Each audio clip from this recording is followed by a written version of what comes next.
This time at the Quick Speed Shop, I'm back working on my 37 Ford, putting a new 97 carburetor on it. I'm fixing all the linkages, checking out my custom air cleaner, doing some other things today on the Ford. And if you want to see some old-time hot rod action, you're going to want to start paying attention. Bam, right now. Hey, I'm Josh. We're here at the Quick Speed Shop. I'll show you what I'm working on today. Back working on the 37 Ford. I'm working on the rear drums here. I got them all cleaned up. They're full of grease and brake lining material. And I've got the old wheel seals, which were super bad, but they're original. Look at that Ford logo right there. These were bad. And pulled them out, cleaned stuff out, got the bearings all cleaned out here, and ready to put new seals in. Got new seals right here. Uh-oh. Not the right seal. Dang it. So I've got to order, I guess I got to find the right ones. I thought I ordered the correct ones, but apparently not. There's also this little retainer clip that goes in there. But you can see, obviously, this is the wrong seal. It's the right seal to go on the rear end, to make the seal to the rear end stub shaft here, or the housing, the end of the bell. It's the right seal diameter, interior diameter, but it's the wrong drum seal. So I'm not sure what happened there. I'm going to have to go ahead and see if I can order some new ones. But in the meantime, I've been tinkering on the car. I got the filler neck figured out. I used a piece of, I don't know if you can see this. It's kind of dark. I used a piece of rubber hose to connect because I had a 35 tank and had the wrong filler neck. I bought the hose filler neck here for 37 because I guess they had both styles, but it was the wrong angle.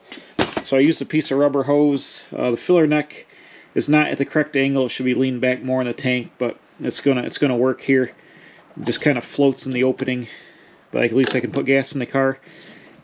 I made the gasket for around the fender's out of stock, so I slid a piece of tubing and made a gasket. It's not perfect. You can see there's a little thing there, but it's hidden. Whatever. It's to keep it from rattling. That'll just ride in there, and at least I can get some gas in the car. Last time in a video, I dug out some head pipes out of my box truck. They're like 41 Plymouth, I think, head pipes, but I think they might work. I also got some other options here. I've got a random flathead pipe here. And I've got a crossover pipe from, I think, 8BA style manifold, or maybe up a little bit newer than that. But I've got to, since the exhaust's on back order from Eckler's, I've got to build head pipes and then get down and build the exhaust system. So I might work on that. I think I'm going to pull the 94 carburetor off. I picked up a mint 97. The Canfield swap meet right here, brand new from Summit. I'm going to swap that on. And then I can start making my linkages fit. The choke linkage has got to be lengthened. The throttle linkage has got to be lengthened. Can work that, get that going. Once the linkages are on, the engine should be ready to fire up. I've still got to fill the transmission full of oil. I got to put all my cotter keys on, check the rear end oil. I got to do some other stuff. Oh, I got to run a new fuel line. Got to do that. All right, well, I just went on Dennis Carpenter online and I found the correct axle, outer axle seal. It was listed under pickup, but I measured the diameter of it's 3.19 inches, and then there's some 2 and like 7/8 inches ones, which I think must have had, I ordered the wrong ones, I guess. But I got the correct ones coming for this here now. I've got the bearings out. What I'm going to do, I guess, in the meantime is clean these up. I'm going to wire wheel the rust on the side of these real fast, scuff this up. I'm going to shoot some satin black on here, and then these will be all ready to put the new seals in when they get here, and slap them up back on the car. So I'm just going to clean them up real fast now and shoot some, give it a little restoration there. But while those are drying, we'll pull the 94 off. I explained, I think, in another video, but I bought this carburetor a few years ago. It's a new reproduction 94 carburetor. It was a fuel force bully, but it's for a pickup, and I didn't realize when I ordered it. It's got the pickup style air top on here, which can't fit the stock 37 style air cleaner or early Ford air cleaner. Fits pickup only, and it wouldn't fit my Edmunds air cleaner, but the new 97, you'll see when I put that on, it's got the correct top on it, so that's awesome. So I'll pull this off. I'll put this in stock for it's good for, it runs good. It's brand new. It's hardly got any miles on it. The 97 carburetor doesn't come with a hand throttle lever on it. There's like a provision where you could put one on. So I'll probably not hook up the hand throttle lever. I'll probably just leave it loose, like next to the carburetor, I probably won't hook it up because I don't have the piece to put on the new 97. But that's okay, you don't really need the hand throttle for cruising around. But I'll get the choke rod fixed and the throttle rod. Let's go ahead and get the 94 carb off here. I took all the nuts and washers off. There we go. Oh, my gasket. Gasket stuck to the bottom of it, but I have a new one in stock here. Let me get that. Got a brand new one in stock. We'll go ahead and put that on there. Yoink. Just like that. Here comes the 97. Like I said, over here is where the hand throttle, there would be a little linkage, and it allows you to do the hand throttle. Apparently it doesn't come with it, but it's got provision where you can put it on, so I'm not going to be hooking up the hand throttle rod right now. But let's set this guy on there. Look at that. Bam! Awesome. So this will, the rest of this will hook up normally. Once I make the rods longer, close the chokes, nothing gets in there. Well, this, yeah, see right now the choke rod will reach, but then this is already up against the dash, so you can't push it open like that, so it's an inch short. But we'll put our new 97 on here, and that looks nice. Awesome. Like I said, this got the actual style air cleaner top to put all the original air cleaners on it. Unlike the 94 here that had the truck top, you see the difference there, and a lot of air cleaners won't fit that. It's only for the truck. I can't remember, I must have bought this and not realized it was for a truck. I bought it brand new for this car, but that's okay. Hey, look at this! Basement hoarding comes in handy. I went down there in my supply of stuff. I found the correct throttle linkage to get from the pedal here to the carburetor. Check this out. Perfect! So solve that conundrum. And put a little bit of grease on the balls. That's what she said. I'm not even going to restore this. I'm going to stick it on as found condition. Check this out. Uh-oh. That should go on there. Get in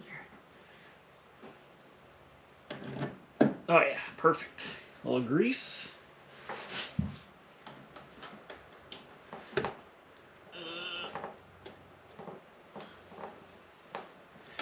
Bam.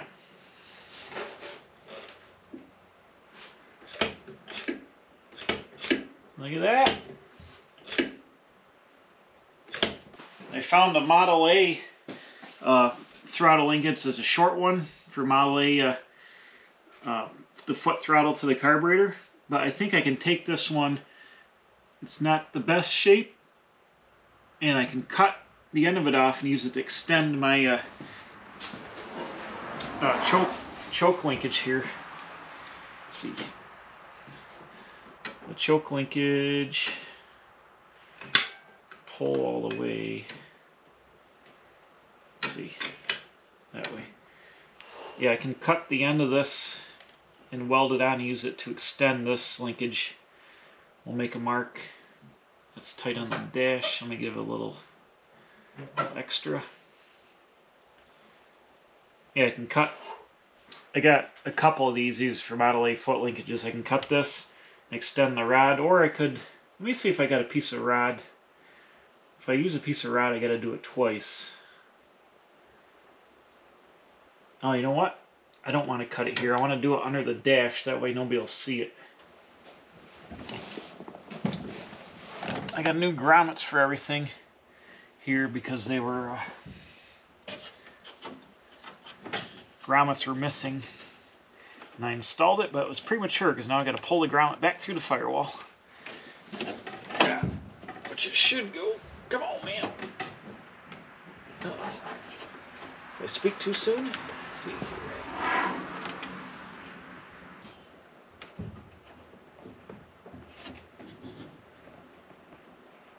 Boom!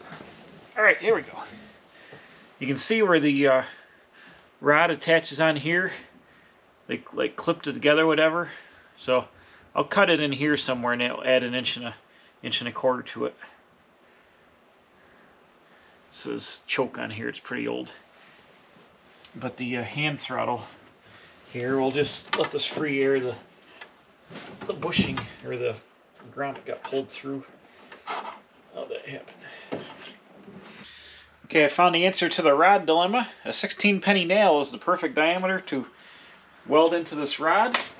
So I've marked it where I want to cut it right here, extend it here under the dash. I phased it with a little marker so I can keep it lined up. Not that it probably really matters where the hacksaw go. I just had it. Oh, it's over there.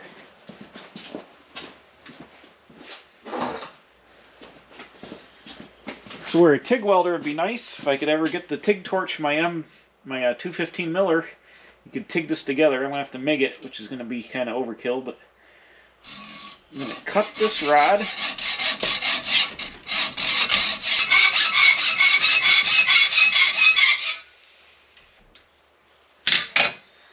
Then I'll cut this nail down to 1 1/4 inches. It's just a shade under, but it'll work perfect. I'll weld a 1 1/4 inch piece of this nail right in here, and we'll have extended our rod.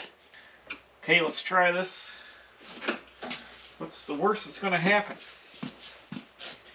How do I keep this straight-ish? What is the worst that's going to happen? Here we go.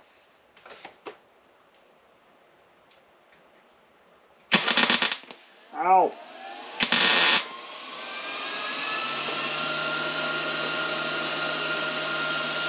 It's pretty straightish. Pretty straightish.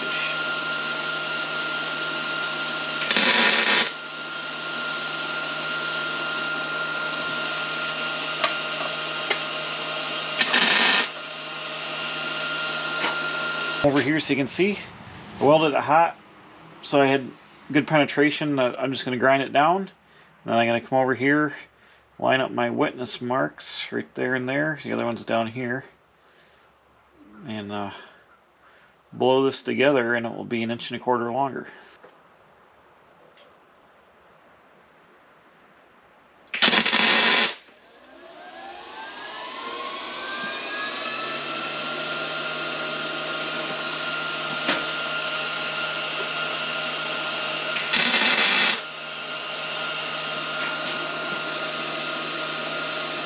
It worked. I'll let it cool down. Well, I hit it with the grinder, let it cool, but that seemed to work good. Yeah, man. And we'll stick this sucker right back in there. We're 1 1/4 inches longer. It should be perfect. Okay, you ready? Check it out. No way. Look at that. Bam. Perfect. And that thing works like gangbusters. There we go. Choke rod's fixed. Everything's installed. Throttle's installed. I think the 97's ready to go here. So the old Edmunds air cleaner is going to go right up on here. Bam, like that. It's got 2 little Allen screws in the front to tighten it down and hold it on. But I'm running this open element air cleaner. I had the original oil bath air cleaner. Actually, I'll show you what that looks like because it's right in the back. Hold on. This is the original oil bath air cleaner. It has an element up here, like brass screen, and then it would get oil in here. I just carry it around in case I want to go full antique-y at the show, but that's the original air cleaner there. But I like my open element Edmunds. Gives me a lot more flow than the original air cleaner. But that's how this is how an 85 horsepower engine would look in this thing, even though the 59AB is more than 85 horse. But pretty much this is how the car would look stock for the big flathead in 1937. So that's cool. I like my open element Edmunds right there. Bam. Little custom action. So that's good. Everything's hooked up with that now. Everything on the engine is ready to fire besides the exhaust system. And I got to finish putting the oil in it. I'm going to force feed the oil through the oil pump hole to get some oil into the oil pump. Crank it over with the coil disconnected. Build a little bit of oil pressure with it. But everything is pretty much, I think, ready to go. I'm going to fire it up with a radiator not on it just to make it'll be easier to get to the distributor and stuff like that than with the radiator in here. I'm just going to run it for a couple seconds to make sure it starts and stuff like that. Then I will put the radiator in, put the coolant in it and all that. but it's easier to get to everything right now like this. I got a new 6-volt battery to go in here. These are 6-volt positive ground, where the plus goes to ground and the negative does everything. It's just how Ford did things. They had positive ground way up into the 50s, and then they went 12-volt negative ground. But since this car is all original, it's staying 6 volts. I'm going to make a new fuel line from here all the way back. Originally, this would have been a hard pipe to the mechanical fuel pump, which was sat here. Then there would be a flex hose from the fuel pump over here to where the line clamps onto the firewall. But since I'm running an electric pump on the frame rail, I'm not going to have the mechanical pump hooked up there. That's why it's got a block off point. So I'm going to bend up a copper nickel alloy line around here. I'll probably put in a short piece of rubber hose just for a little bit of vibration isolation, which this engine shouldn't move around too much. And actually this bracket is pretty loose, so I probably don't need I might just hard pipe it right over to there, because this doesn't really clamp all that tight. But you know, it's good to have a little bit of a flex. I had a fuel filter up here originally, but there's a fuel filter down by the pump, and I think I'm going to put one before the pump, a second one in line before the pump to suck, because since this is a used tank, I want to make sure there's no debris in it. I think I'm going to put an inline filter down on the tank outlet side to protect my pump some more. Then that's where the fuel filter will be. So this will just be hard line right to here with a little piece of rubber in the center. Well, I kind of ran out of time for this video. I had to go to work this weekend, so I didn't get to work on the car anymore.